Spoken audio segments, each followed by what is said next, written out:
Hello and welcome back to Capital Catch-Up. I'm Victor. And I'm Lenny. We have a significant slate of legislative activity to unpack today, ranging from substantial changes in higher education transparency to a fascinating shift in how law enforcement technology is funded. It's been a heavy week for the 119th Congress.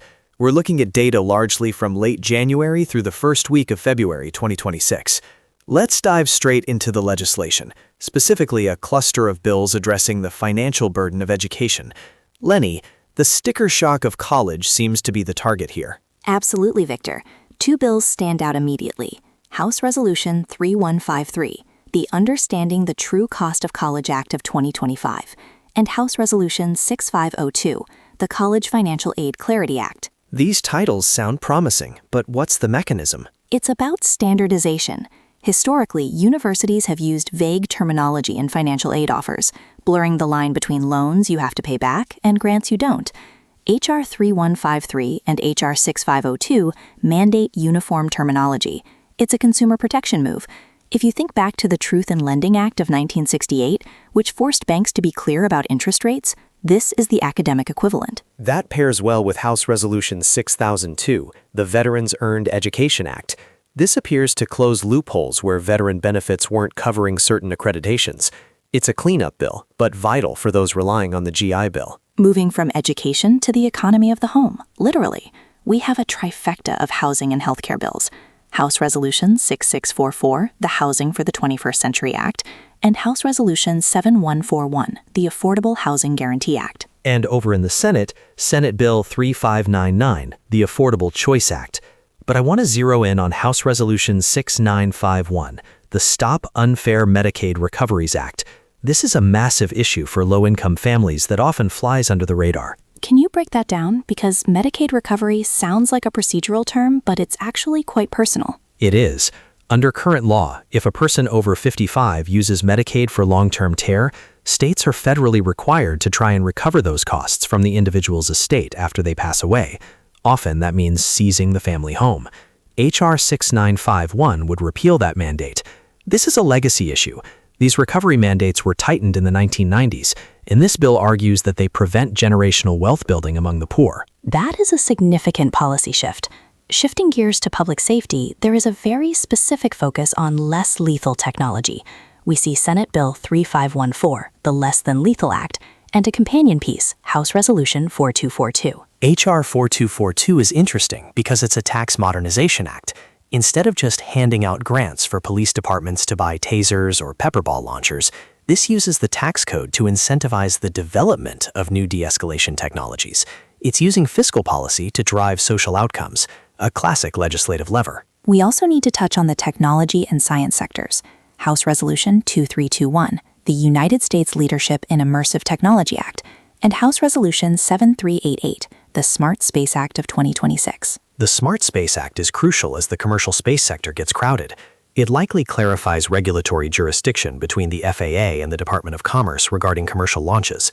Speaking of launches, we also have House Resolution 5602, the Launch Act, fittingly named. And briefly, on the environmental front, House Resolution 7376, the Local Water Protection Act, likely reauthorizes grants for pollution control, and House Resolution 7262, the READ Act, though despite the name, that one is often about literacy funding. Let's move to committee business.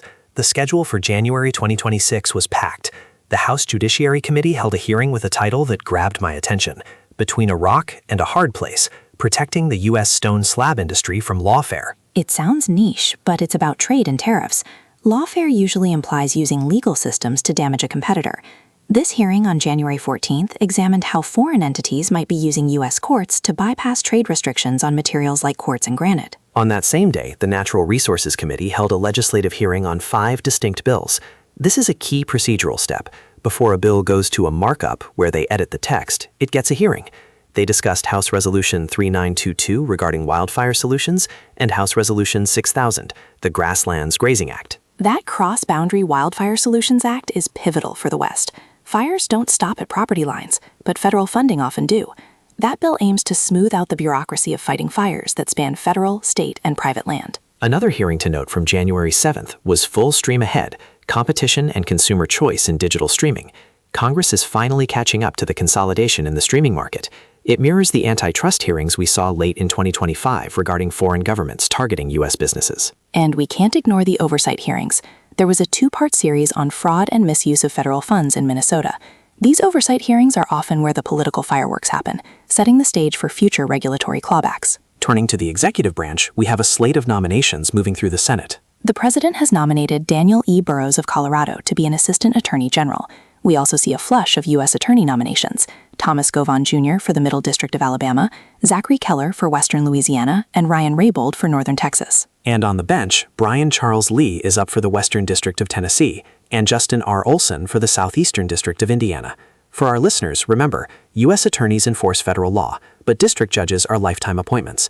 The Senate's advice and consent rule here will shape the judiciary for decades, long after the 119th Congress ends. Finally, looking at the Congressional Daily Records from February 2nd through February 5th, 2026, volumes 172, numbers 23 through 26, we see the official transcripts of these debates. The record is the ultimate fact check. It confirms that despite the partisan rhetoric we see on cable news, the machinery is moving. The Let's Get to Work Act, House Resolution 1198, was also introduced, framing the labor agenda for the session. So, what should you watch for in the coming days? Keep an eye on H.R. 6951, the Medicaid recovery bill. If that gains bipartisan traction, it changes retirement planning for millions. And watch the markup on those wildfire bills in the Natural Resources Committee. As we head towards spring, fire season prep is becoming a legislative priority, not just an operational one. We'll be tracking the votes. Thanks for listening to Capital Catch-Up. See you next time.